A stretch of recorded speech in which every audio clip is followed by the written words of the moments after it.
Hey, I'm making an Oliver now. Really big Oliver.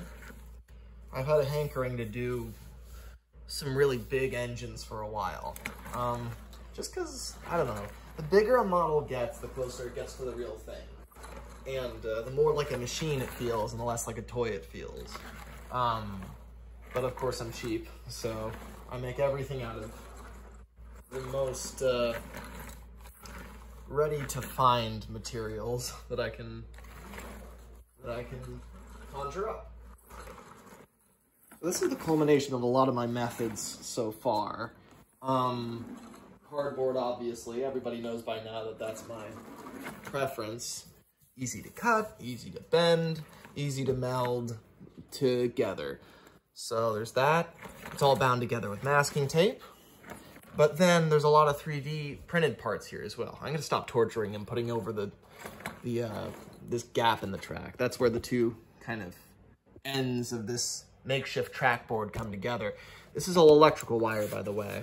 I read somewhere, I think it was in reading, no, it was in the Thomas the Tank Engine Man, that Audrey, when he was a kid, had a model railway, which would have been 1920 or thereabouts.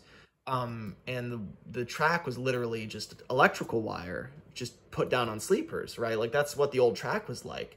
Not that different from what it is now, but it wasn't pre-manufactured. You get a spool of wire, you attach it to sleepers, and then you run current through the whole thing and hope you don't electrocute yourself. Anyway, this isn't powered, obviously. I have no intention of putting a motor in Oliver. He's just a kind of a free-rolling model. But it did inspire me because I realized this is a good kind of way to make your own track if you wanted to. Eventually, I'll probably 3D print sleepers that these rails notch into so that you can have one every few inches and the thing will stay together without being taped down. Or not, I don't know, it depends on if I get bored before that point. Other thing is 3D printing is something I use quite a lot now. I was very against it at first. Not for other people using it, but for myself, I've taken a lot of pride in being able to make what I make without investing any capital into it. What I mean by that is, I don't like buying things to build my models, but I've gotten over that a little bit. I spent $300 on a 3D printer. It's over there. There it is. Say hello. Hello. And, it's helped dramatically. Drives me crazy sometimes when it's not working properly or when I'm not using it properly, more like. But it's made certain things possible which were very difficult before. I've tried making cardboard wheels in the past. It works for very basic models, but when you have flanges in the game, it's going to be very difficult to make these joins with the axles so that it actually stays 90 degrees from the chassis. So the wheels get all flimsy, and also making the flanges so kind of consistent and solid that they actually stay on the tracks is a very hard thing to do with cardboard or plastic. That's another material here. There's the boiler. The way I've been building boilers the last year or so, and anything cylindrical, is that first I make it out of cardboard. I printed some rings, 3D printed rings inside of the boiler that allow for stability. The smoke box hopefully will be a little detailed and you can open it up and look inside. I know that frightens some people, but I think that's a pretty normal part of being an engine, is being able to get your smoke box cleaned out, whether there's a face on it or not. And what else can I show you guys? I don't know, here he is from the back. It's kind of cool. Now it's time to go home, just like Oliver. So this is what I'm dabbling in at the moment. I just moved into a new place. I now live in Pennsylvania with Rudy Productions, a very, very, very good friend of mine. You might know him better as Dustin. If I ever mention Dustin, that's who I'm talking about, is Rudy Productions. More of a Twitter presence than a YouTube presence right now.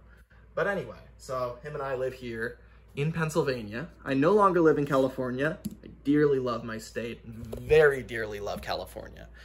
But I wanted to be closer to the Thomas scene, and there's a lot more people on this side of the country. So that's why I'm here. That, and it's cheaper than California, a hell of a lot cheaper. But yeah, I mean, anyway, so this is the first thing I decided to work on. Figured I'd just, you know, kind of talk about it a bit because it's gotten to the point where I actually like it. Like, to start with, I was like, it's, I don't know, it's taking a while. It's kind of a slog. The printer's not working. Like, I couldn't get the proportions right. But now I'm at the stage where I like the general shape. I've got everything kind of solid enough that I can pick him up without him falling to pieces. And most importantly, I just got the side rods on, and that is very satisfying to look at. So anyway, we'll see if he gets anywhere. I'm intending to finish Oliver, but we'll see, you know? Maybe I'll get bored. That has happened with me many times in the past. But so far, he's coming along pretty well. So yeah, anyway, he will have a face. I'm gonna sculpt a face out of clay for him, glue it onto the front.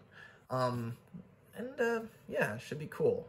Oh, I think I'm gonna go with the BR livery. I was always captivated by that in the illustrations as a kid. I almost did something from Escape for Audrey Extravaganza when I submitted but I did Useful Railway, the scene where Rex crashes over the bales of wool. I did that instead. But I almost did an Oliver thing, and I've still been itching to do Oliver, so this is the forum in which I'm doing it. But, yeah, anyway, it's coming along pretty well. Very satisfying to run. The rails are 2 inches and 2.5 inches gauge. So there's 2.5 inches between these rails. That's bigger than G-scale by quite a bit. It's not quite live steam scale. I think 3 inches, 3.5 inches is kind of where live steam begins. I'm sure there's very small live steam engines somewhere, but anyway, this is just kind of a scale I invented because I like the feeling of it. And I like it. It's pretty cool. He runs pretty effectively, not coming off, not jamming at all. So that's a good sign. Anyway, so that's what I'm working on right now.